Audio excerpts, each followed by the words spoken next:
y'all, back again. You can see no hands. Let me turn it up a little bit, keep up with traffic. Yeah. Alright, so overall, this thing's been amazing.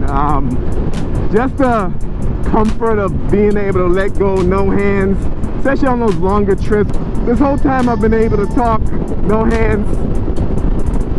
It's just a good feeling, y'all. So today we're installing the Atlas throttle lock. This is a cruise control lever. This is probably one of the best ones on the market. Universal fit, so most motorcycles this should fit. Easy operation, engagement button, a release button. This comes in two different kinds. They have a bottom mount, which I have right now, but they also have a top mount, which you'll have the levers on the top. But I chose to go with the bottom mount because I feel like it'll look a little bit better. Plus, just kind of stay out of the way a little bit. So let me just unbox it, then we can kind of go over what we need to do to get this installed. So just to let you know, I am installing this on my 2022 CB1000R Black Edition. So the black on black should look really nice. But I also think they sell a metallic version, a brushed metal version. So first thing, this feels premium and it's real heavy. You can tell it's all metallic. And how this works, basically you have the engagement button, and if you look to the side, it'll push that side out, and you have the disengagement button. So to engage, disengage. This part would touch the throttle body, press it to engage it, disengage. And this is also very small. I thought it would be a little bit bigger, but this is very tiny as well. So we also have some instructions how to get that set up. We have a card here where if you guys have issues, also gives you the series number, 2-year warranty, which is pretty cool. And we have some tools and stickers in here, so let's get these out. So first we have the Allen key. This is going to secure the body, and I'll show you how that works here in a little bit. 2 screws, these are going to secure your lock in place. And we also have some spacers. So these are going to be placed right here, and kind of as a buffer pad, so where it actually hits your throttle body. So all of these are going to be different widths. So depending how far your grips are from your throttle body, you just want to make sure you pick the right one, and you can play with them. They did provide a couple of them. Once you find the proper spacing, you want to go ahead and install it, give it 24 hours secure, then you should be. So if you look underneath right here, you can see the different ratcheting points, and this is where this part will actually meet in. So this will either stick there, you can put it closer, or you can put it wider.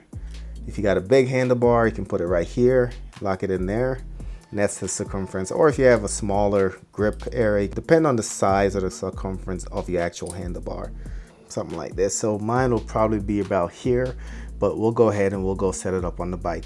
Also, when I get out there, I will be checking these spacers out just to see which one fits. And once you get everything installed, this is where the screw will go, guys, right in there. And you do have Loctite on it to keep it secure. So here's a look at mine, and you can see there's a nice gap right here. So this is actually where the lock is going to be. It's going to be pushing against the body, and we'll see how that works. What we want to do first is just make sure we wipe that surface off, just to make sure it's completely clean. Like they said in the instructions, give it about 24 hours before you start using it. So got it secured. Didn't tighten the screw all the way in because the screw is going to go right here. I didn't tighten it yet, just want to see how it is.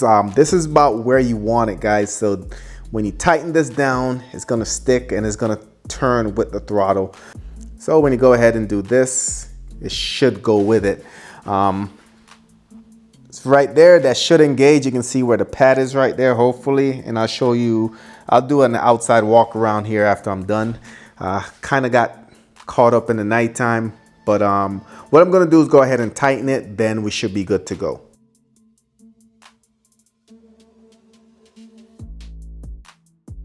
And the cool thing about this throttle lock is that, yes, I might have it engaged right now, but I can still adjust it, guys. You can see I can still move it a little bit more. I can move it down. It's going to stay in place, and it's going to stay in place, and that's pretty awesome right there. And when you want to disengage, of course, you just hit the X, and it goes back to where it needs to be. It's just a quick look. You can see there's a slight gap there, but that's why the rubber is in place, just to keep that honest and where it needs to be.